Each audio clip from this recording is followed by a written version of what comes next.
The future bright coaching, Kaushal Kishore Dwivedi.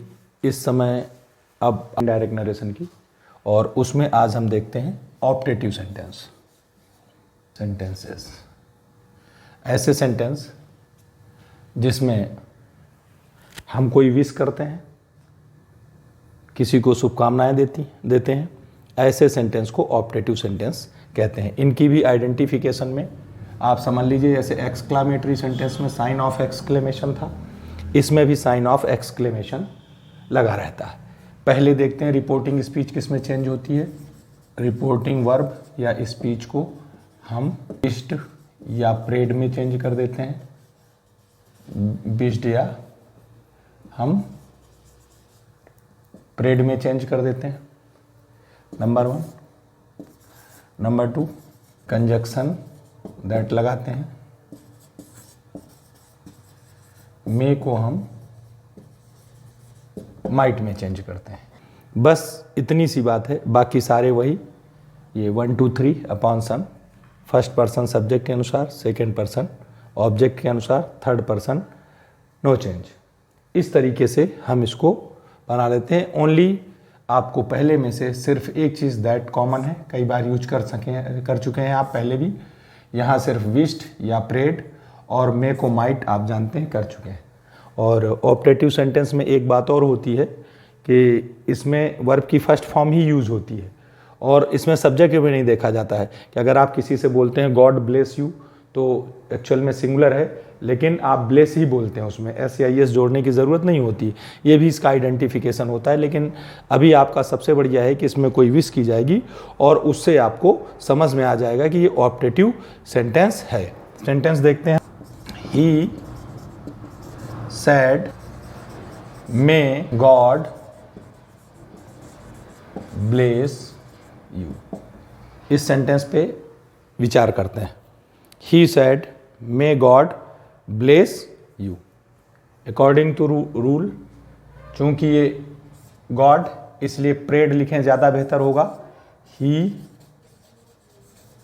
Prayed, conjunction क्या लगाएंगे, that. एक फंडामेंटल रूल हमने पहले भी कहा था, कई बार जब भी हम इसको पढ़ाएंगे, इसके बाद जब हम सिंथेसिस कर रहे होंगे, कंपाउंड कॉम्प्लेक्स सेंटेंस बना रहे होंगे, तो भी हम देखेंगे वहाँ कि sentence which you want to join, जिसको आप जोड़ना चाहते हैं, वो सेंटेंस एक्सक्लामेटरी हो, ऑप्टेटिव हो, इंट्रोगेटिव हो, वो हमेशा असर्टिव में चेंज होगा। किस में चेंज होगा? असर्टिव में। हमेशा याद रखिए कि जुड़ने वाला सेंटेंस कभी भी एक्सक्लामेटरी नहीं हो सकता, ऑप्टेटिव नहीं हो सकता है, इंट्रोगेटिव नहीं हो सकता। अगर वो है तो उसको अपने को चेंज करना है असर्टिव सेंटेंस में। ये फंडामेंटल रूल है, इसको बार बार रटना है। अदरवाइज क्या होगा कि फ्लो में अगर आप चेंज करते चले जाएंगे तो आप माइट गॉड ऐसा करके कुछ बना सकते हैं जो गलत हो जाएगा। तो ही प्रेड दैट, सब्जेक्ट क्या है? गॉड। मे को किस में चेंज करेंगे? माइट। ब्लेस यू है, चूंकि ऑब्जेक्ट नहीं है इसलिए मी भी कर सकते हैं आप, हिम भी कर सकते हैं, जो भी आप चाहें। ओके, चूंकि सामने वाले को है तो मी हिम ऑब्जेक्ट के अनुसार सपोज कर लेते हैं ये है। अदरवाइज अगर नहीं है तो आप इसको यू भी लिख सकते हैं, कोई प्रॉब्लम नहीं, जो आप चाहें, अगर ऑब्जेक्ट नहीं है, क्योंकि ये सेकंड पर्सन है, अकॉर्डिंग टू ऑब्जेक्ट के अनुसार ये चेंज होता है। इसमें जो आपकी मर्जी हो वो आप लिख सकते हैं इसमें, चूंकि ये ऑब्जेक्ट रिपोर्टिंग स्पीच में है नहीं। इतना सा रूल बस। गॉड को पहले, क्योंकि जब भी हम किसी भी असर्टिव सेंटेंस को बनाते हैं तो असर्टिव सेंटेंस में आप जानते हैं पहले सब्जेक्ट होना चाहिए, फिर हेल्पिंग वर्ब होना चाहिए, फिर मेन वर्ब होना चाहिए। ये है, अगर हेल्पिंग वर्ब नहीं है तो सब्जेक्ट, मेन वर्ब, ऑब्जेक्ट, ये इस तरीके से ये इसका स्ट्रक्चर है। जब कभी भी आप असर्टिव सेंटेंस बना रहे हो, उसमें असर्टिव में अफर्मेटिव निगेटिव दोनों आ जाते हैं ना। तो god might bless you, him, me, जो भी चाहो आप, ऑब्जेक्ट अकॉर्डिंग टू जो चाहो। यू लिख सकते हो, यू था तो आप यू ही लिख सकते हैं, कोई प्रॉब्लम नहीं। एक सेंटेंस से आप एक और सेंटेंस देखते हैं हम। ही said may you succeed in the examination.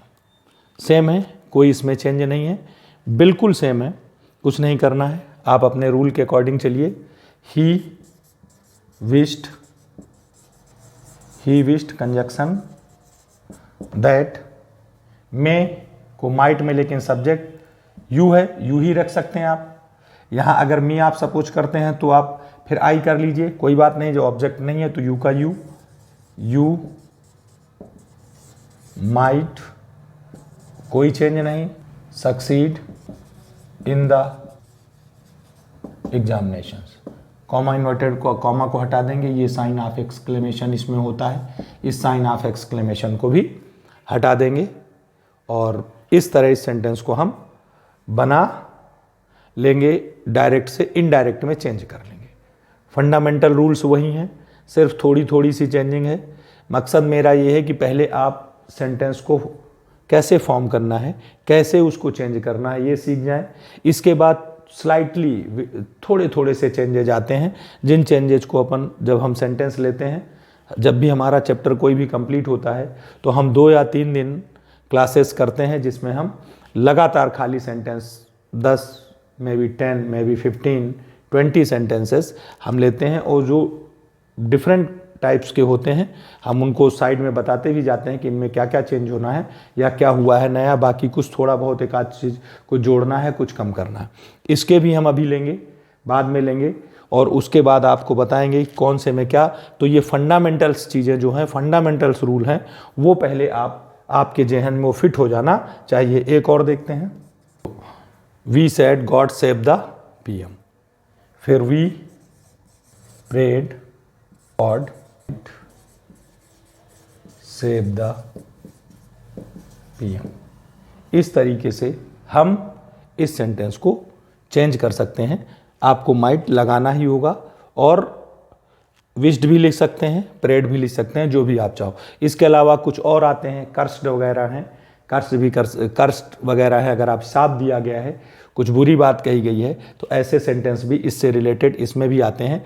उनकी सिर्फ अपने को रिपोर्टिंग स्पीच में थोड़ा सा चेंज करना होता है, थोड़ी और चीज़ें। तो ऐसे जो भी सेंटेंस होंगे वो हम एक साथ कई, जिनकी डिफरेंट टाइप की रिपोर्टिंग स्पीच होती हैं, ऐसे बहुत सारे सेंटेंस 8-10 सेंटेंस हम एक साथ लिखेंगे, आपके अगले वीडियो में लिखेंगे, जिनको आप एक साथ देख लेंगे और साइड में हम ये लिख देंगे कि अगर ये वर्ड आया है तो इसकी रिपोर्टिंग स्पीच में ये परिवर्तन होगा, कंजक्शन सेम रहेगा और इसमें बहुत ज़्यादा कोई डिफ़िकल्ट सेंटेंस नहीं आते हैं। इसी टाइप के छोटे छोटे सेंटेंसेस होते हैं जिनको आपको करना होता है। ये एक और अलग से पहले हमने सोचा था कि आपको लेट वाले हम इसी में बता दें, लेकिन लेट और लेटस ये दोनों सेंटेंसेस हम नेक्स्ट वीडियो में आपको बताएंगे, जिसमें ये बताएंगे कि लेट और, वैसे लेट में तो ज़्यादातर टू लेट में चेंज कर देते हैं, लेकिन लेटस के साथ क्या होता है, उसके कई सारे सेंटेंस 5, 7, 8 जो भी सेंटेंस होंगे, उन सेंटेंस की चर्चा हम करेंगे